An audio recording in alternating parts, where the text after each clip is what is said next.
Welcome in, everybody. It is time. Yes, it is. It is time for another episode of Three Guys Before the Game. Oh, what did the DJ used to say? The hits, they just keep on a-coming. And we got another Hall of Famer for you on this edition of Three Guys Before the Game. None other than Mike Logan, the former Mountaineer defensive back, McKeesport, Pennsylvania. Great career here at WVU. Great career in the National Football League. Hall of Famer at WVU. We're looking forward to getting updated what's going on with Mike and looking back. It's a pretty amazing career that almost didn't happen. Three Guys Before the Game is brought to you by Burdett Camping Center, the only warranty forever RV provider in the state of West Virginia. Think about that. Forever's a long time. So as long as you own the RV that you buy from Burdett Camping, warranty forever.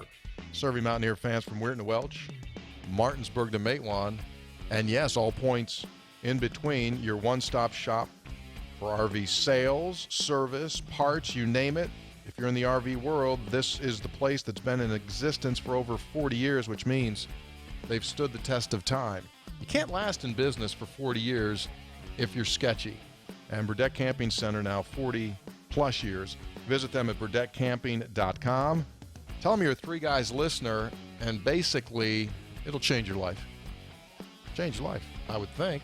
When you think it changes your life, just go out, listen to Three Guys. They'll do like cartwheels, somersaults. Confetti? Confetti. Yeah, like when the NCAA champions crown, all that confetti comes to, same thing. Bands. Horns? Yeah. Visit them on the website, burdettcamping.com. You can go there and visit them as well in Winfield. Route 34 and 817. Nice place.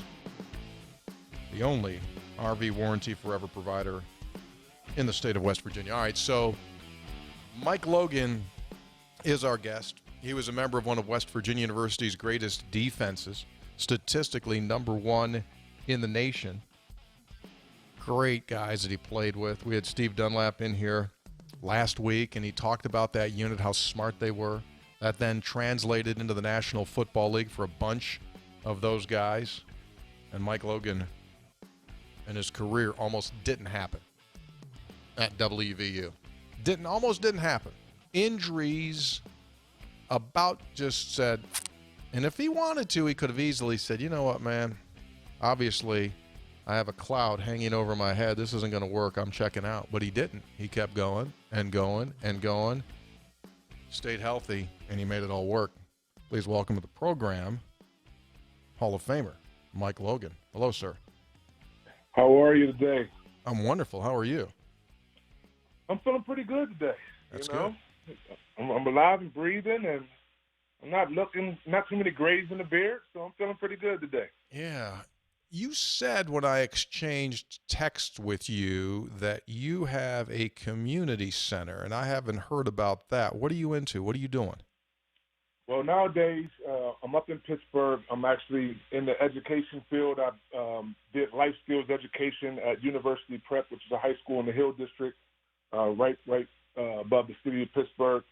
I've been coaching a little bit of high school football, and I connected with one of our local pastors who has a community center in honor of his late son, who was taken away from us with gun violence. And I started to do mentoring and leadership programs here at his community center. So I've been doing outreach for the city of Pittsburgh for the last 5 years. Outstanding. And obviously you're enjoying that and you're seeing the fruits of your work. Most definitely. You got to find what your purpose is after the world of sports.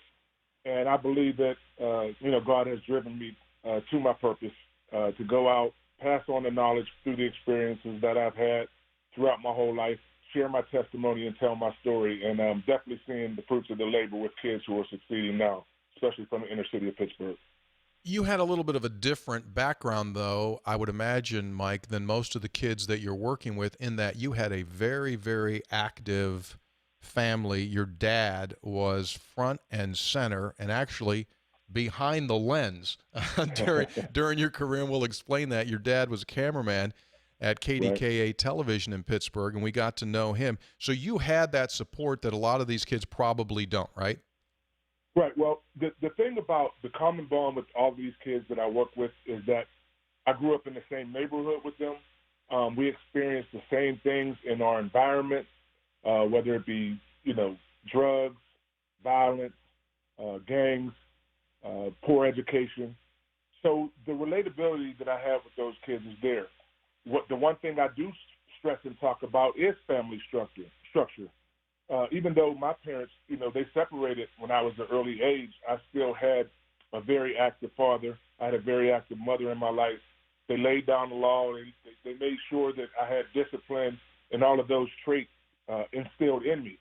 And what I go out to teach these kids is, despite our circumstances, despite what's going on around us, we still can buy into those products of, our parents and what they instill in us.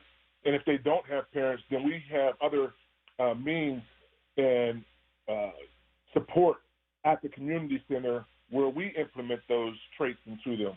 Right. So we're giving it to them full circle around there, and we're reaching out to every other community resource that we have available for them.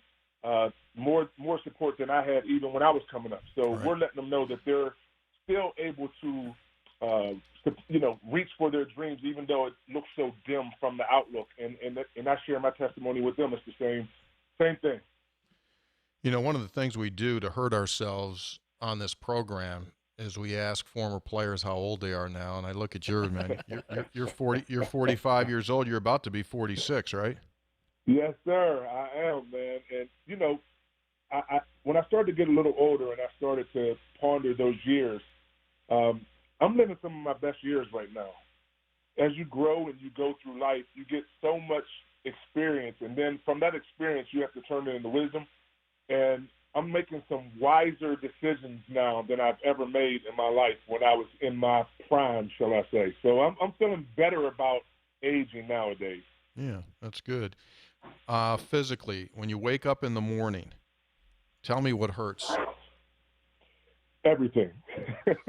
even my mind hurts at times. But I'll share something with you and your audience. I'm a recovered COVID survivor. So last month, my wife and I tested positive for COVID, and I went through a very trying time of recovery and healing. While I had severe symptoms, my wife had really mild symptoms. And it really puts some perspective, and it lets you really see how vulnerable you are. And, but I'm just grateful to be able to share my testimony about it. Mike, stay there for a second. You mentioned the symptoms. What did you feel first? What did you struggle with? And how long did it take you to get over and back to normal? So the first symptom that I had was a pretty severe headache. And for me, headaches are a common thing, so I really didn't pay too much into it. But as the night went along, it started to really get severe, and it was almost like this is a different type of headache than I've ever experienced. And I think I've had a few knocks in my head, so I've had some headaches, but it was just different. I felt a little off, if you say, and a little lightheaded. And then I started to experience complete body pain, almost as if every muscle in my body was cramping at the same time. So after that, I hit my doctor up and I said, I'm experiencing these two symptoms. I'm just thinking he's going to tell me to get some pain meds and maybe try to relax a little bit. And he said, you need to get a COVID test. And I'm thinking, why? Not me. And, I went and got the test.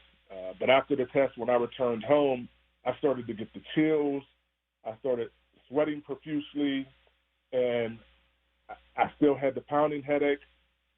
Throughout all this, though, I never ran a fever. I never had any respiratory issues, never had a cough, but I knew something was wrong, and the results came back positive, and I was on my butt for at least 5 days straight, and total recovery from all the symptoms being alleviated. I'll say after about 10 days, I was symptom-free, but still didn't feel 100% for probably about 15 to 16 days afterwards. Wow. Respiration, yeah. How was your respiration impacted? A lot of people complain that your breathing is difficult. You know what? I really didn't have any respiratory issues at all. But I was in so much pain from the body aches. I would say that's the most excruciating pain that I felt. And I've been through the the ringer when it comes to injuries and pains and surgeries and reconstructions. I would put that above any of the surgeries that I went through, just because it was my complete body at the same time. Wow.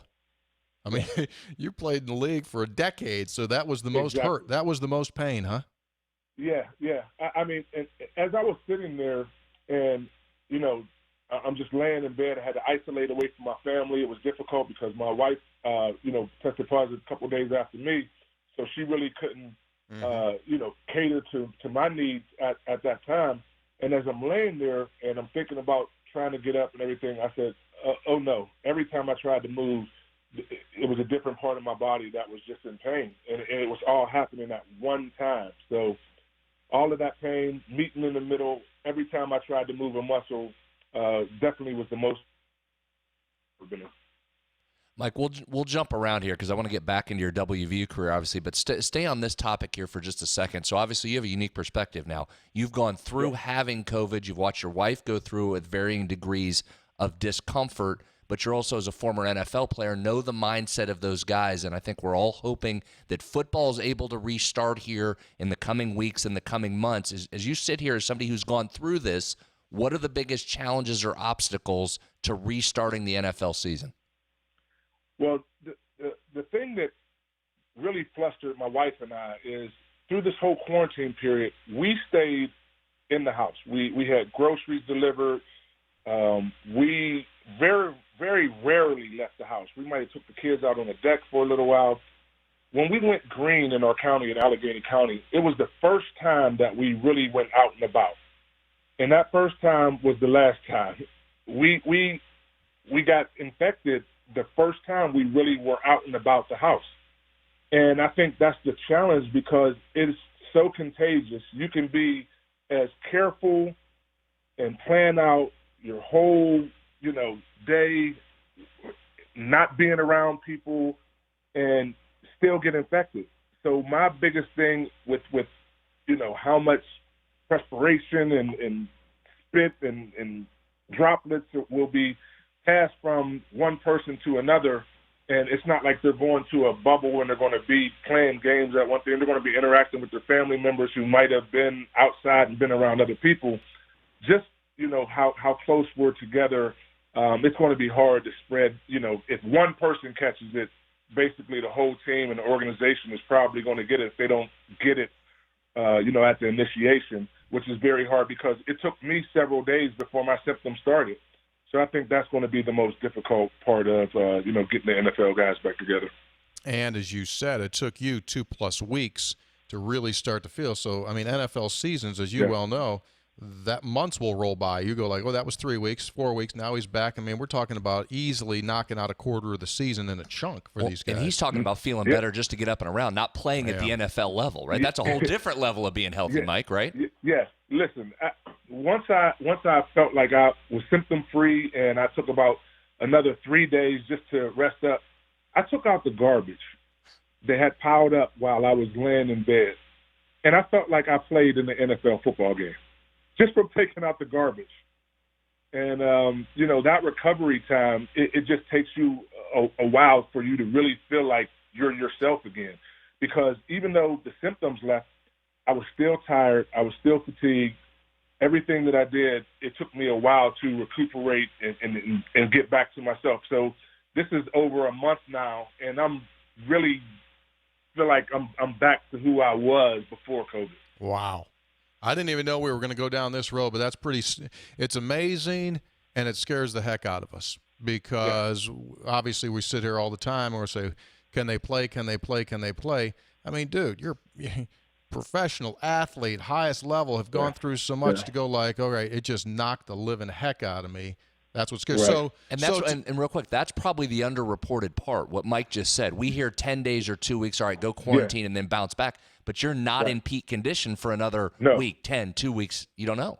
Yeah. No, and that's why I shared my testimony. I went on my Facebook page and went Facebook Live just to share some testimony because, at the beginning of this, I'm thinking, well, this won't affect me, and even if it does, I'll come through it.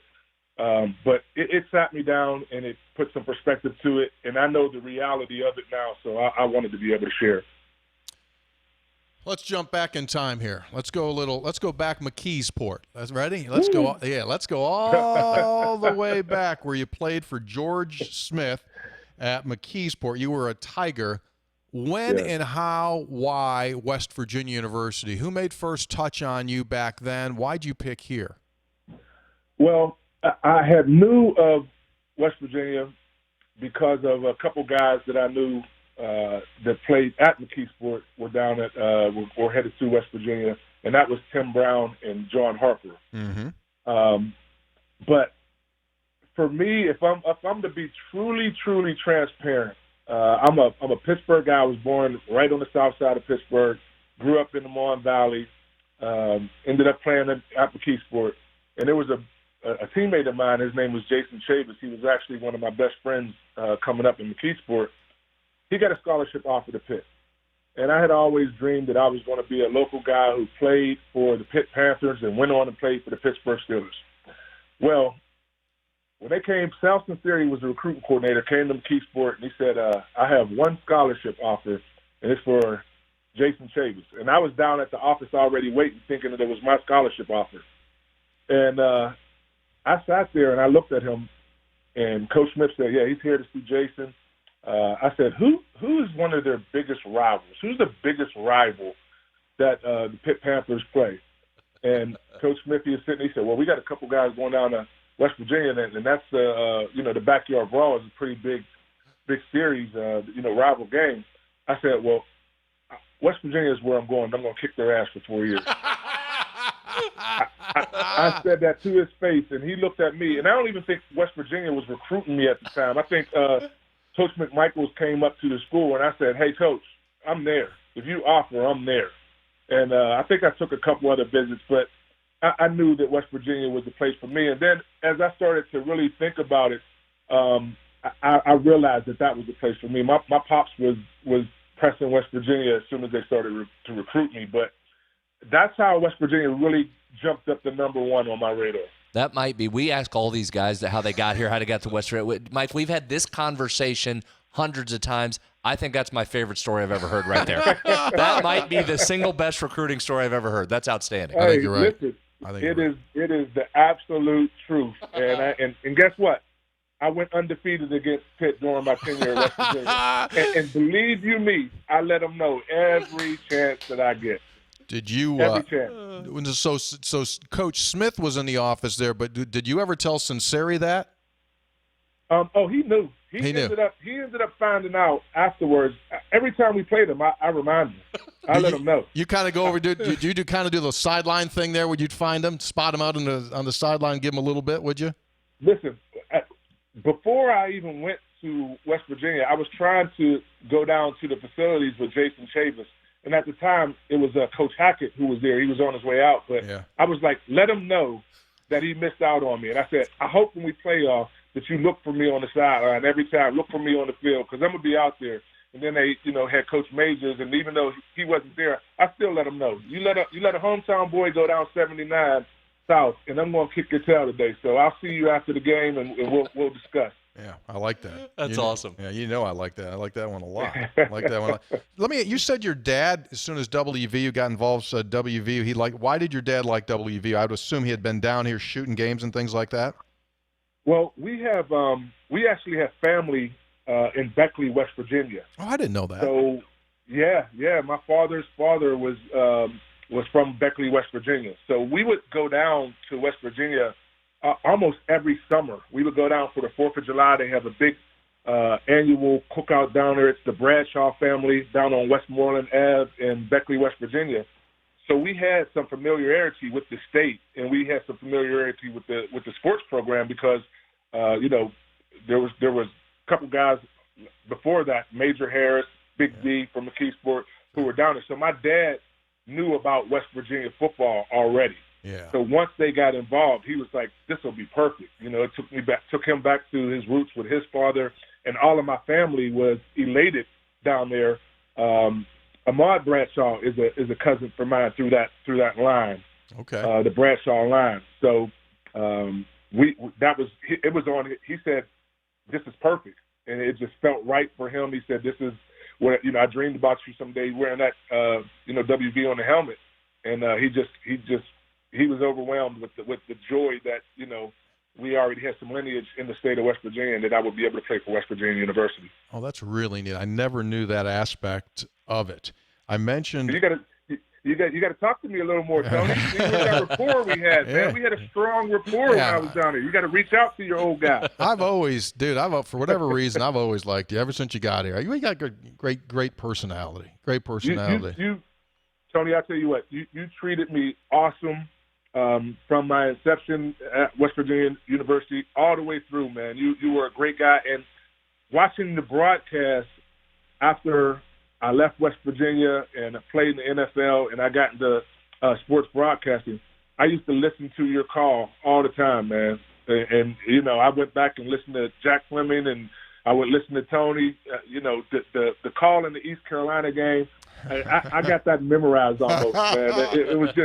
It was awesome, man. So I credit you for helping me make that transition after I got out the league and going into sports broadcasting for a while. Well, that's fantastic, and that led me to where I was going to go. I was going to tell you that we'll always be bonded together, and I don't know if Brad knows this or not, but my very first West Virginia University football game for the Mountaineer Sports Network on radio was the 1996 game between WVU and East Carolina. And wow. you made one of the all-time, to this moment, one of the all-time great plays. It was Game 3 of the season. West Virginia wins it 10-9 at home. Yeah. Ball came to the near sideline, so West Virginia's sideline had a big, long receiver named Larry Shannon. Huge play, and you just said, you might have it in your hands right now, and you literally ripped the ball away from him. One of the truly great plays. I've only seen that play twice. You did it. And Mike Collins did it against a kid named Michael Washington. He was going in from about the 2-yard line, Mike, and Mike Collins reached in, ripped the ball away, and took off down the other end of the field. But that was always my first one. That was my first big call there, and that was you. Well, we're connected forever through that signature play. Probably one of the best plays that I've ever had in any level of football. And I just remember it vividly. There's days when I'm in my football blues and that image comes up in my mind and I feel rejuvenated after that. So appreciate you, buddy. Yeah, we'll jump back to what was the score of that again? What'd you say? 10-9. They went for 2. Right. He went for 2. Steve Logan was the coach of East Carolina. Steve Logan went for 2. Well, he had to go for 2 because they weren't going to be. I mean, he couldn't score on those guys, right? It's a miracle they got to 9 on that 96 defense. Wow, that was a great team, man. That was a great defensive team we had. There were some talented players on that team, man. We'll get into that. I mentioned earlier on that injuries could have easily sidelined your career had you gone that route. You could have said, you know what, I'm snake bitten, as some people say. So for those that don't know, walk us through the injuries and what you had to deal with. Wow. When I first got to West Virginia, I don't know if you know this, Tony. When I first got to West Virginia, I thought I was still going to be a tailback because I was recruited as a tailback, and I went into the running back room the first day I got down to West Virginia, and they said, I think I sat in like the second seat, the second row, and they were like, excuse me, move back. You got to move back. Our starting tailback, Adrian Morrell, is sitting there. And I was like, okay. So I went back another seat, and they're like, okay, move back. That's a Garrett Ford Jr. seat. I was like, okay, I'll go back 2 more seats. They're like, well, that's John Jones' seat. He's like a Mr. West Virginia. I moved back from there. They said, oh, well, that's Jimmy Gary. He's a parade All-American from Okeechobee, Florida. You might want to move back 1 more. Moved back. They said, oh, this is an incoming freshman, Robert Walker. He's Mr. West Virginia. I said, okay, I'm going to be outside this room. So that's letting me know that I need to play another position if I want to get some playing time here. And I ended up going out that first day, even though thinking that I would, be able to showcase my talent, and ended up spraining my ankle. Wow. And it wasn't bad, but it was just one of those things. And it was like on the one repetition that I got as an opportunity in practice. And Coach Dunlap comes around the corner. I'm walking into the facility. He says, listen, you might want to come over to the other side of the ball. I think you'll get a lot more playing time and probably have a heck of a longer career on this side of the ball. And after that, went over to the defensive side, never looked back to offense. But the injuries started coming there. But on the defensive side of the ball is where I started to go through my plague, as I call it, of injuries. And that was breaking the same forearm, 3 times in a row. And I think it might have been 6 months to 9 months apart each time that I broke my arm and my radius and shattered my wrist. It was a very, very trying time for me as a young man who's thinking that football was his way, but then thinking after each injury, maybe this isn't my calling to do. But through those injuries, through that injury timeline is where I was able to build up, integrity, perseverance, determination, discipline, hard will. Had that not happened, I don't know if I could have been the player I was when I left West Virginia. And who knows what happens after that. That's so well said. And Mike, nowadays you see kids, we'll stick it to college here for now. You see kids become so unrealistic with what it takes to make it, that now the easy thing to do is what, bud? Is transfer, right? So everyone's if you get this option, I'm gonna transfer. Oh, if you sat in the running backs room and they said, you probably should go to defense. I'm in the portal. Yeah. I mean, to me, one of the great testimonies to you is just like the tortoise and the hare, man. Just be the tortoise. Just keep moving, slowly moving. It's like good things will happen if you just be patient, right? Yeah. And I'm coaching. I'm an assistant coach for a high school program here in the city of Pittsburgh.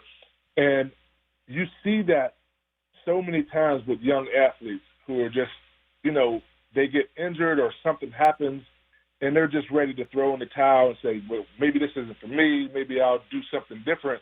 And I said, listen, if you never try to overcome your trials and tribulations and just move sideways, you're always going to be lateral. You're always going to go on that even keel. Like, you either got to want to be, great, or you're not going to be great. And I said, even if you don't go on to accomplish your dreams on that, at least you have you've overcome something in your life. You didn't just move away or try to run away from the trials and tribulations that you're going to go through. And believe me, if I had not went through those trials and tribulations in college, when I got into the National Football League, the injuries they kept coming. I kept popping a hamstring, and had I decided to throw in the towel, I would have never won a Super Bowl for my hometown team and played in the National Football League for over a decade. Mm-hmm. Exactly. So, I mean, you got to – and that's why I want to share my experiences with these kids, because when you're faced with this much adversity at a young age, you may not be equipped to handle it. You may not have all the tools. But, you will develop them after you come through it, and then you pass it on to someone else. Mike, it's interesting you say that. So obviously the obstacles you overcame physically were massive, and that's a huge part of that, especially in a game like football where they just, as you said, keep coming and keep coming. But how about the mental aspect there? First of all, being self-aware enough to see that running back room and say, all right, I might have to consider something else. Then Dunlap comes to you. You take his advice, and instead of bucking that and saying, no, I'm fine, I'm going to be a running back, you listened to that and moved over. When did it take hold for you? How early over on the defensive side did you say, okay, this was a good move here, I got a shot here? Well, Don Nealon pulled me into his office one day, and he said, listen, you have some of the best talent, God-given talent that I've ever seen. And as he's talking to me, I'm thinking about, all of the great athletes that have been at West Virginia University. And as he's talking to me, he said, listen, I mean, you're playing in front of, 60,000 fans every Saturday. I believe if you hone your skills as a defensive back, that you'll play in front of bigger crowds on Sundays. So it was really, Coach Nealon's reassurance of me that I was doing the right thing that can help me boost, my career, which really turned the light on for me. And I said, okay, I have an opportunity here to do something great. Even that's not the plan that I had, But sometimes those, your own plans will be a detriment to you. But if you open up and you listen to someone who's been there or has more experience than you, then you might come out on top. There might be something greater. And that's what happened with me. And Coach pulling me in our office that day and saying that to me, I never thought that I would go West Virginia, be a defensive back, and go on and play in the National Football League. My initial thoughts was I'm going to go down here and be a tailback, and that's going to be my path. And for him to just share that with me and say through his evaluation and having that trust through him, that's what really built me up. You played for a lot of coaches by the time your career was over. Describe to us, in your opinion, what made Don Nealon successful. He was honest. He was there were times when, when I got to West Virginia, I was 17 years old, and I wasn't really making the wisest choices, especially off campus, getting in a little, trouble down in Morgantown and not focusing on what I was really there for, which was to get an education. And Coach, he put it to me plain as day. He said, we had a guy from McKeesport. He was a pretty special linebacker. You remember Big D, Darnell Warren? Yep. And he said, one of the most gifted athletes that I've ever seen. And, he could have went on to do great things. And if you don't do that, you're going to fall into those same lines. So he was really brutally honest with me about some things that I was doing and things that I wasn't doing to help myself. And I think just his honesty and looking you in the eye and saying, this is how it is, and also letting you know what your potential was. Because sometimes you can't even see that potential in yourself. He was able to bring that out. And I think that's what separated him from, some other coaches. I'm looking at the roster from your 96 team. My goodness, some names now. Van Washington, Charles Emmanuel, Charles Fisher, David Saunders.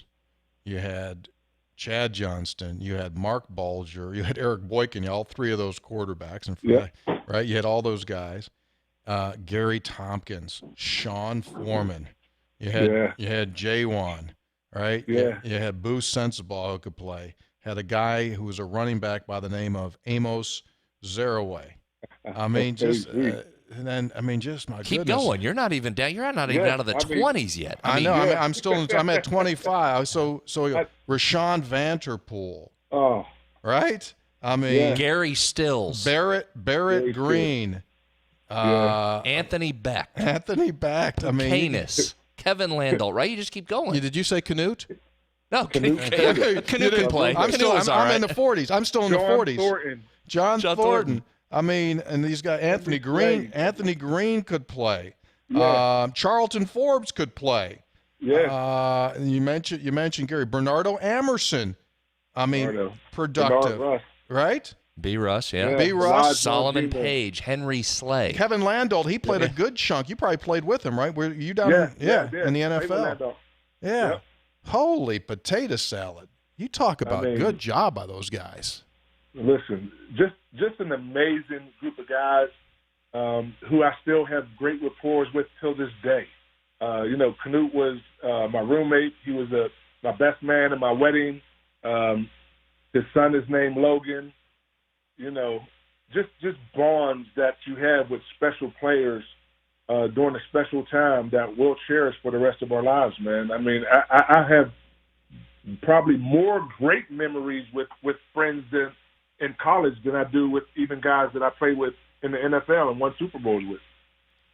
Dunlap often tells us, he just told us this on the last episode, as a matter of fact. I mean, obviously, you run down that list of guys. You were unbelievably gifted athletically with that 96 team, but he talks all the time about how smart you guys were and such veterans and could absorb so much stuff. How did that manifest itself? When he says that, what's he talking about in terms of what he could load on you guys that you could handle that maybe younger guys can't in their careers? Well, we decided as, a team back then that we just wanted to be great. And when they let us know that we had the potential to go beyond college and play, I mean, a lot of those guys that you just mentioned went on to play in the NFL. We just took heed to everything that he said. We actually implemented some of the Steelers defense into our repertoire. And that's how I made the transition so easily from the college game into the NFL game. And that's what we were thinking of. That was the mindset back then, that there's going to be a lot of guys on this team, because we knew that we had some special talent. We knew that, we could be the number one defense in the nation, and that would, perk the eyes of a lot of scouts. So we put that mentality that this is about us, going on to the next level. So whatever he teaches, whatever he puts out there for us, we're just going to take heed to it, adapt to it, and go out and execute it. So that was our mindset. I think that's when Coach Dunlap spoke that to us, that changed the whole, mentality of the team. Like, we're going to go out here and practice like we play, literally, on game day. We're going to make competitive practices, seem like game-like situations every day. And we did that. I mean, and it was tough. It was hard. There were, a lot of battles. There was a lot of fights going on. But that competitive nature made us who we were. And at the end of the day, we could say, look, man, it was all in competition. We go back to the dorms or our apartments, and we're chopping it up with one another and saying there was no hard feelings, but we got to push each other like that. I think once we realized that, after Coach Dunlap put it to us plainly like that, that was the difference in making, a special team instead of just a whole lot of special talent out on the field. We developed as a special unit. Yeah, and statistically, that group finished number one in the nation in defense that year in '96, which leads me to two other questions here. One is, I've always had this perception that Steve Dunlap has got a little Rain Man savant in him when it comes to the X's and O's, and you guys were always the group that made him smile the most, because he could finally download all of the stuff that he wanted to do without having to go explain it to you guys. Again, coaching-wise, you coach with him, played for a lot of great coaches in the league. Where does he rank up as far as the X's and the O's go? At the top. Definitely at the top. And I'll be brutally honest, when I first moved over to the defensive side of the ball, playing corner, I was like, well, there's not too much that I have to pay attention to. I'm going to go out here, I'm going to cover this guy, I'm going to try to, make some plays.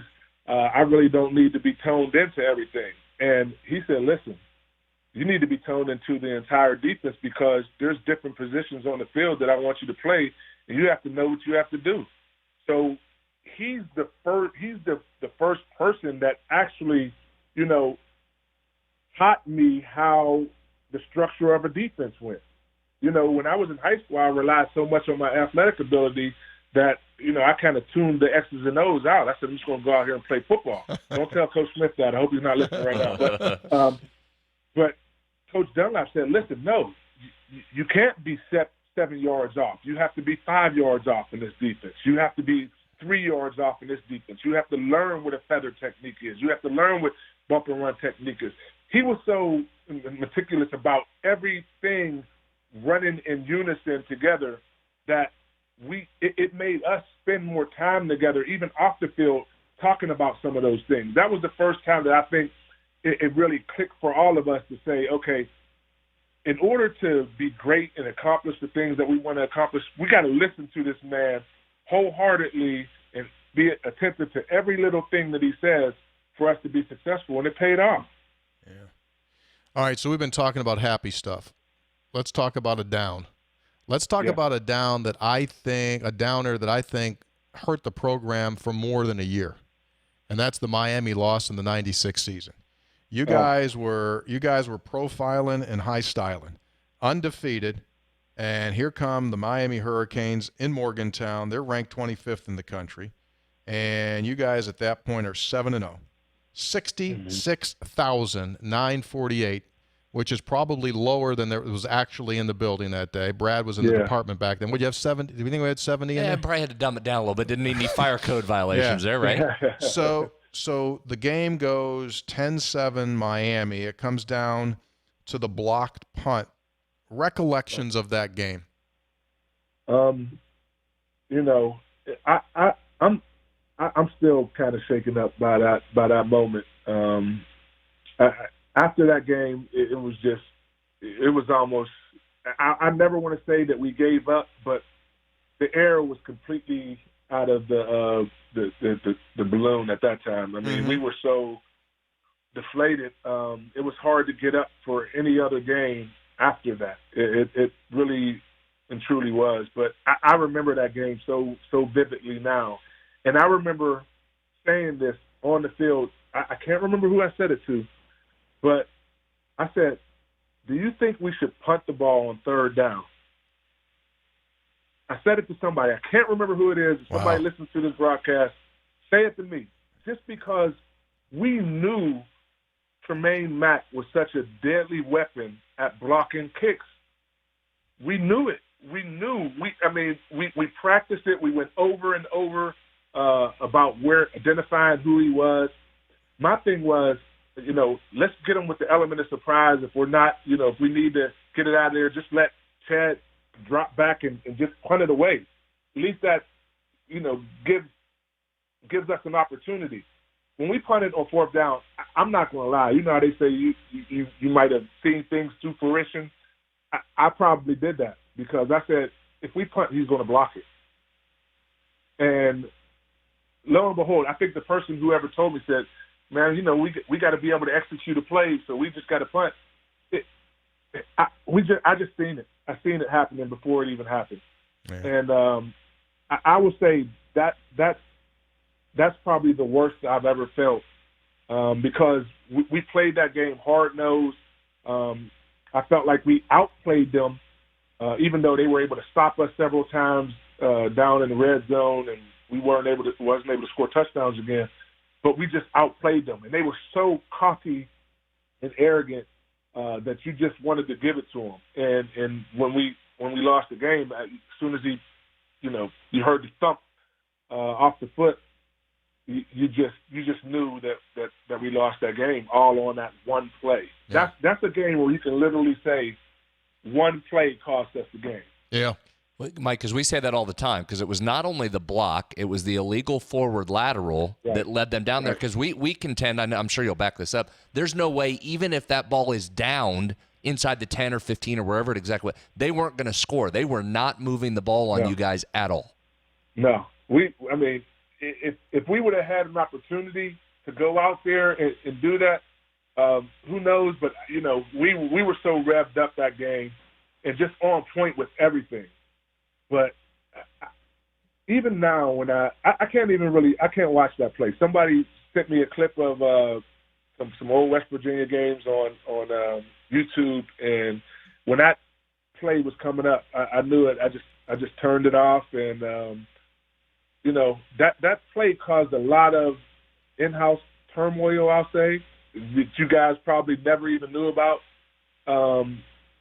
It wasn't really spoken, but it was a hidden frustration that was built up within a lot of people there. I mean, that really turned some things around for us. Yeah, see, that's what I agree. I think that obviously defense is going like, yo, what do we got to do? We gave them 10. You guys can't get them more than 10. That starts that. And I truly do think, Mike, it lingered. So obviously the very next week, I mean, Syracuse comes in and absolutely just slaps 30-7. You go like, what? And then Rutgers. Well, thank God for Rutgers, right? You always thank God for Rutgers. You always beat Rutgers. Thank God for that scheduling. Yeah, 55-14, and then you lose at Tech, 31-14, and you lose in the bowl game to North Carolina. Dre Bly had that pick on the far side, 20-13. Plus, that was still a bad call. Zeraway didn't fumble that football either. That's a bad call. I agree. So anyway, yeah, but that definitely lingered on for us, man. And it was something that we thought about, throughout the rest of the season. That next week against Syracuse, I know I probably played one of my poorest games that I've ever played as a Mountaineer, just because our mind wasn't there. And no matter how much the coaches said we got to shake it off and bounce back and don't worry about whose fault it was, it lingered on for us. Mm-hmm. It was something that we talked about off the field. It was something that we talked about in our apartment. It was something that we talked about while we're fellowshipping. I mean, it just weighed so heavy on a bunch of young men who, we knew we went out there and won that game, but it just didn't show on the scoreboard because of one play. You're not alone, because here we are 24 years later, and I guarantee all I got to do is get a group of Mountaineer fans together and go like 96 Miami, and everyone just bums out. So, I mean, it'll stay for a long, long time. One of the things that I always find interesting, Mike, is that when guys leave here and play in the National Football League, and even for whatever school they go and they go to play the NFL, I always hear in their voice just a bum out of a difference that exists in the NFL to what the college game was like.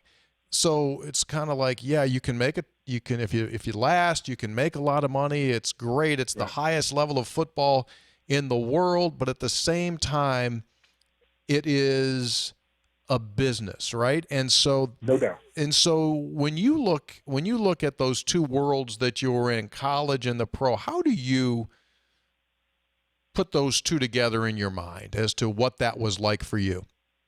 For me, I'll say this: it's a little different for me because I got to play for my hometown team that I grew up idolizing my entire life.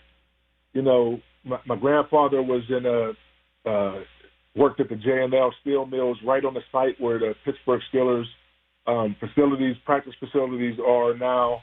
So it has a deeper meaning for me being able to play in the NFL. But I will say this: the relationships, the bonds, the aspect of family that I got from playing at the collegiate level with guys who all had the same aspiring dreams when we got there. I remember those memories and bonds and thoughts more than I do the NFL. There's a lot of things that go on in the NFL, like you said about the business part of it, where decisions are made on numbers, where you may not have the control or the ability to change anything. And that makes you look at the game in a whole different aspect. You look at the game, the way you prepare, the way you have to be strategic. You may come out of character to do some things. I ain't saying everybody does it, but you may come out of character to do some things to make sure that you're one of those guys, the 53 guys or 55 guys that make that roster now. When you're in college and you're just out there competing and, I don't think you think along those lines. So that's the difference for the NFL and me, and the NFL in college is just thinking about, how you handle those situations that may be a detriment to you making the roster. Let's go back and talk the day you were drafted, because it's a really unique story how that came about. You were with your friend Canute Curtis, as we talked about. Yeah. So fill everybody in on what that was like and how the draft process and that draft day turned out for you. Oh, well, at that time, Canute Curtis was, he was the most coveted athlete. They were talking about him maybe being a top 10 pick at that time. Canute and I ended up having the same agent, Steve Hayes. And Steve calls and he says, we're going to have a little draft get together down in Morgantown.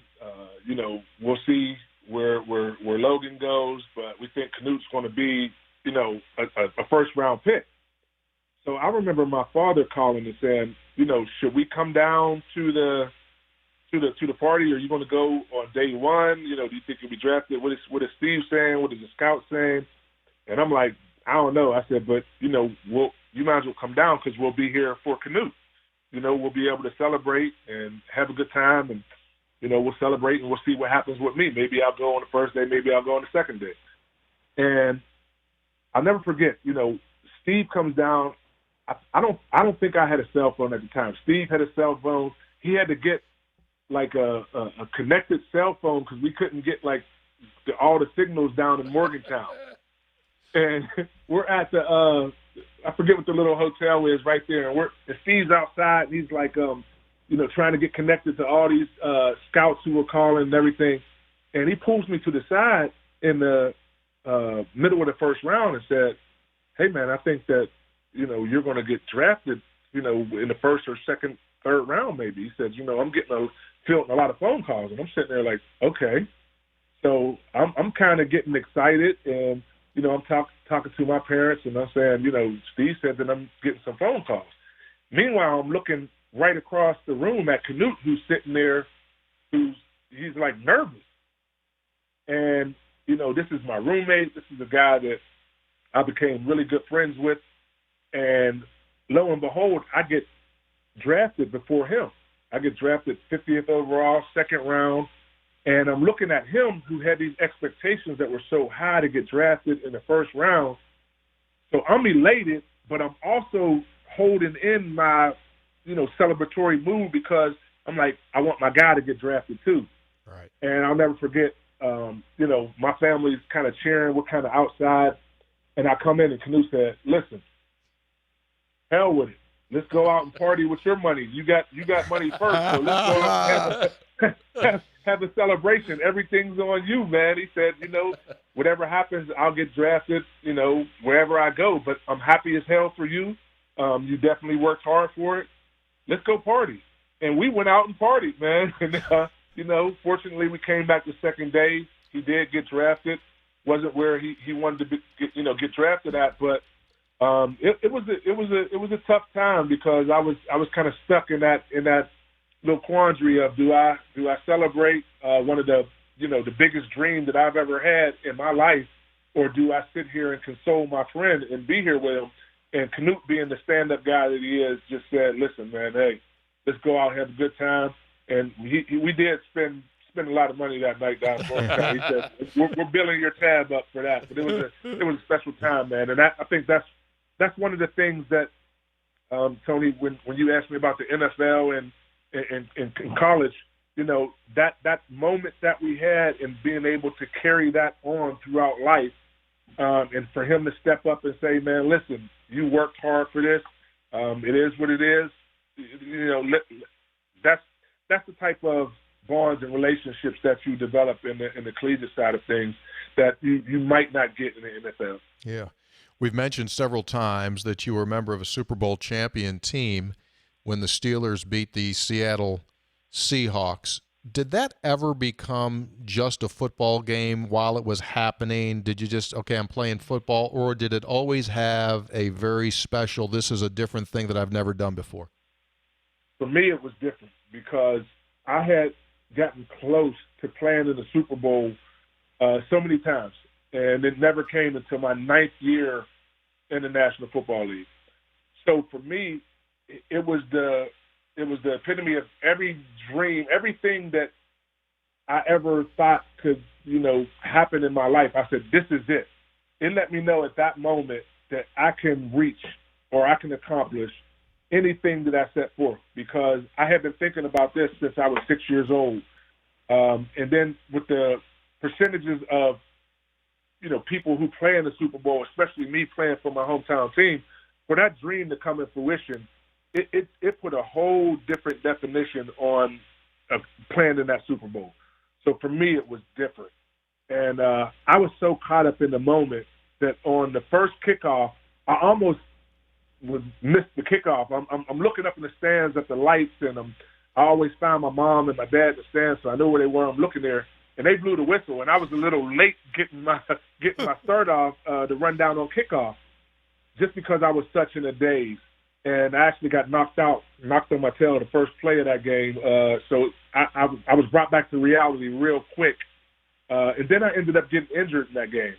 And it was just something, a challenge again, because I had faced all these injuries through my whole life. Now I get to the biggest game of my career, and I get injured again. And, I'll never forget, that was a special time for me, because my mother got to see me accomplish her dreams. And I'll never forget, I'm being a brace after the game, and my mom's, come up to the wall, and I said, listen, told security, I'm going to lift her up and pull her over the wall.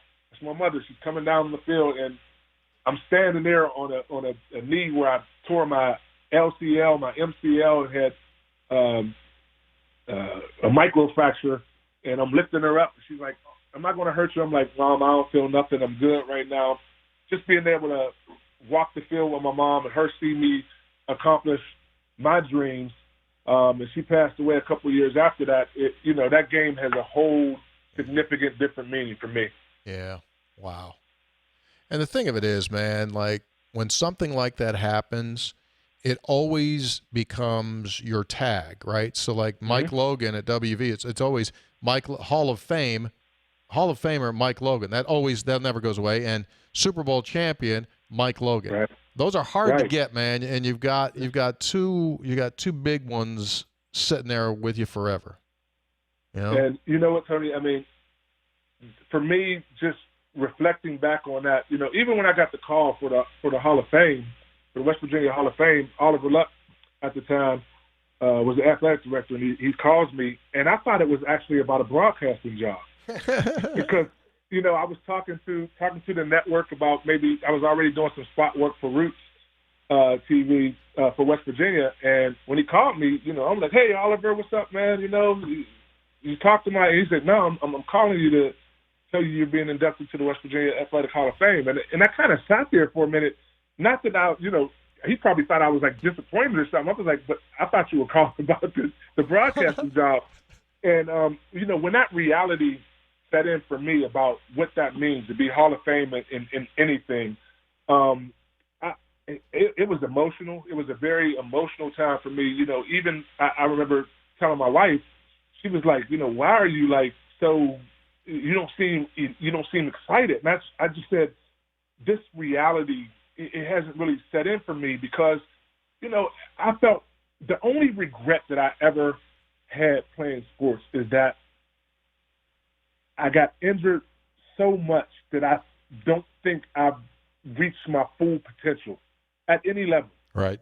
And I felt like, you know, if the fans could have seen that, and, you know, it's not about the records and all those things, but just seeing me at my best. Because you remember, when I came back from breaking the arm, I had to wear that big, ugly cast on for the rest of my career, you know. And, you know, yes, it made me less mobile. I wasn't able – and I'm like, you know, they're really not getting to see the full ability that God has given me.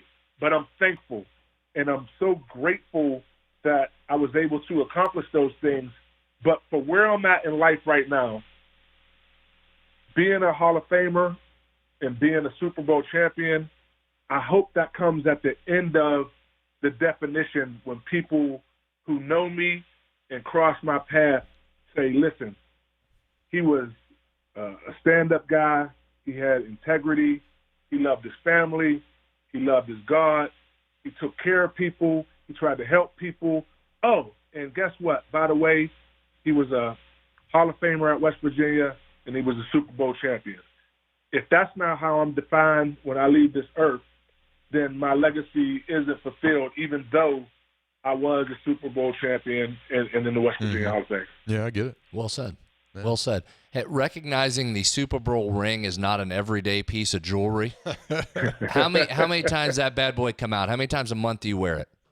Well, being that I'm in the education field, when I'm speaking to kids and doing public speaking and in the community relations, that gets me into a lot of doors that and at a lot of tables that I may not be able to get into. Yeah. So I pull it out quite frequently. I like the people to be able to see the reality of you know, being able to accomplish that goal. So I bring it out quite often. You know, the kids used it for show and tell at school, so they get to be Nice. they get to really impress their friends when it's show and tell day. So I let them carry the hardware, man. Good. See, that's a good answer. I'm glad you're using it. I'm glad it's out there. That you worked too hard for that thing to have it locked away in a safe. Get it out there. I like that. Yeah. Well, I'll give you a story too. I remember one time we were doing a Legends autograph session with Rocky Blyer, and someone said to him, you know, I'm surprised that you got your Super Bowl rings on.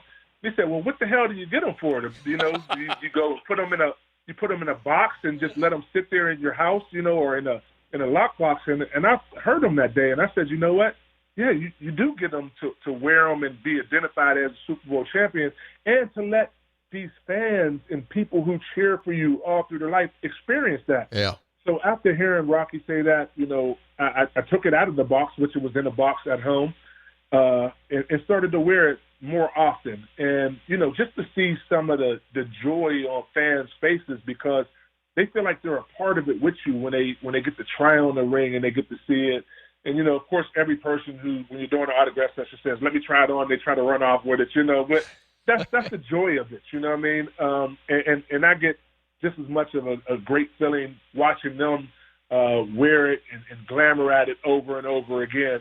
It reminds me that you accomplished a great feat that very many people don't get to experience in their lifetime. Oh, absolutely. Great points. And well said. Well, man, I hope you've enjoyed this. We went full circle. I mean, we went COVID. We went all the way around the horn. Well, we knew Mike would be great. Unbelievable. We knew he had great stuff. Unbelievable sincere story. That ranks right up there. Oh, I love that one. Telling your teammate, somebody, we don't know who it is, telling them that punt's going to get block on third down. That shows that you should be coaching. Because, on that deal, Mike, I always maintain, and again, right, armchair quarterback, but the greatest play there would have been, even if you went on fourth down, tell the punter, don't take a step, catch and kick. Yeah, they wouldn't have scored. But anyway, that's how that goes. Well, listen, man, I'm glad that you're feeling better, you and your wife, and we congratulate you on the work that you're doing with the kids up there. And hopefully, buddy, this thing eventually starts to clear to the point where we'll get back into football action and we get you down here and we can see you and talk with you, because it's always great to see you. And I would love to do that, man. A lot of the alumni guys, we got a group meet chat group, and we all talk about really being more involved into the program. I mean, we all come down and we're like spotted. We may come down for a game, do this and stuff, but we really want to come back and pour into the university and the young pups who are playing for West Virginia right now. So we're talking about some things. We'll make sure that we include you guys into that so we can really, enjoy the history and tradition of Mountaineer football, because, we made some great relationships, and we want to continue that history and tradition that we've established down there. So I look forward to doing that. I'll be reaching out to you guys, making sure that I do a better job of keeping and establishing a rapport. So I look forward to it, man. Thank you guys for having me on. Thank all the fans who tuned in. I enjoyed it. Mountaineer forever, man. All right, you got it. Once a Mountaineer, always a Mountaineer. Mike, stay well. Thanks, man. Take care. Thank you. You bet. Appreciate it. There he is, Mike Logan. Man, we can keep doing these, and you just get these stories, right? Those are great stories. I'm not saying. Dunlap telling him, come on over to this side. Nealon saying, hey, look, you got the tools. You got a chance here to be really. Pitt doesn't recruit me. He says, who's their rival? I'm going to line up, beat you. I'm going to beat you 4 years and punch you right in the face. Love it. Love it. Three Guys Before the Game, brought to us by Burdette Camping Center. They are the only warranty forever provider in the state of West Virginia, serving Mountaineer fans from every corner. We're in Welch, Martinsburg, to Matewan, and all points in between. By the way, Martinsburg peaches. Did you know Martinsburg peaches are out? Did you know that? I did, because I saw you tweet about it. Oh, that's a good peach. I mean, the heck with Georgia. Martinsburg's got it. Martinsburg can lay claims like, we got peaches, man. They're really good. It was good. You saw that thing I made? Oh, I did, yeah. My wife gave me a lot of grief. She goes, oh, dude, we made that? Oh, did we make it? It was her idea. She started it. See, now, interesting, my wife tried to take credit for your creation because she said you saw hers last week and had to do something similar. So my wife was also trying to move in on your tweet. No, the genesis of our project was Joan cannot have anything that, like, if she thinks something might spoil, she immediately has to attack it. She goes like, got too many peaches. We got too many peaches. Got to make something. So we're doing this peach thing. I get that. You don't want to waste the good peaches. I get it. All right. So she goes, dude, we're good. So I did the dough. Mm-hmm. She wasn't crazy about the whole flipping on the dough and the things like that. She goes, you do the bread, you do the dough, So she handled the fruit process? She did the fruit. It was unbelievably good. Unbelievable. Now, did you put a scoop of vanilla on top of that, or did you just go with the... Actually, I didn't. It was too... You didn't? I just crushed it. I just had one piece. I got the kids at home now. They eat like slobs. Well, that's fine, but that's made for one. A single scoop of vanilla right on there. Totally agree with you. I couldn't agree with you more. That was straight up. All right, the music. We talked so much. Music. Play it again. Music stand. All right. Hit the band. All right, we're out. Back in next week. Three Guys Before the Game. This has been fantastic. Episode 218 with Mike Logan. Stay up to date with the Mountaineers. We'll catch you on Sportsline. Share the podcast. Let people know it's happening. More and more are listening in, and we do appreciate it. By the way, we've gone over 500,000 downloads. Awesome. Yeah. That's great. Thank you, everybody. Gone over 500,000, heading towards 600,000 real quick. So appreciate everyone sharing it. And again, we'll be back again next week. 3 Guys Before the Game, producers Daniel Woods. We are over and we are out. See y'all.